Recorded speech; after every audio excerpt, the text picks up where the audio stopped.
Momodora Reverie Under the Moonlight is a Metroidvania developed by Bombservice. It's the fourth installment in the series, though it can be played without any knowledge of the previous titles. Players control a priestess named Kaho, who sets out on a quest to lift a curse. She's armed with a maple leaf which is used for melee combat as well as a bow. The bow can be charged, and at maximum charge it fires 3 arrows in an arc. Rolls can be performed to dodge enemy attacks as well as various hazards. Momodora features some beautiful sprite work and is incredibly well animated.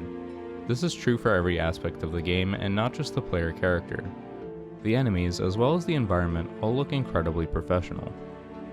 Throughout the game world, you will come across various active items. These have effects such as healing Kaho or boosting her attack power.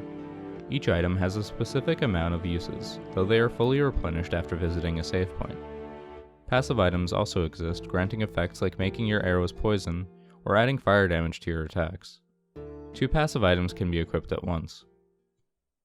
Where the game shined the most, at least for me, was in the boss fights. Each one felt unique in its own way and none felt redundant. Most importantly, they felt difficult enough without ever giving me the feeling that they were cheap. All attacks are telegraphed enough to be reactable, and often punish bad positioning instead of pure reaction speed. If you can manage to defeat a boss without getting hit, they will drop either an active or passive item for you. These items are usually unique, making for a good incentive for perfect play.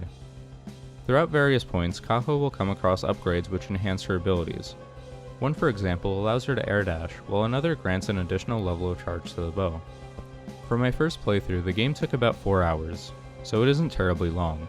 There is, however, potential for replay value. Since there is no leveling system, there's no real intended route. Some players may enjoy trying out different paths from their original playthrough. Finishing the game also unlocks a new difficulty mode, which starts you with such a small health bar that a single hit from anything will kill you. Outside of the length, I found another major con to be how easy it can become to cheese out enemies with the bow. Most enemies don't really seem to have a response to arrow spam. There were a few enemies that were actually completely immune to arrows, forcing you to get in close, but were incredibly rare.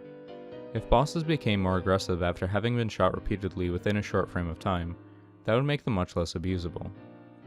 Overall, Momodora Reverie Under the Moonlight is a solid action game, if a little short. Keep in mind the asking price is just $10 US, and I certainly feel that I got my money's worth. If you're at all a fan of Metroidvanias, then you owe it to yourself to check this game out.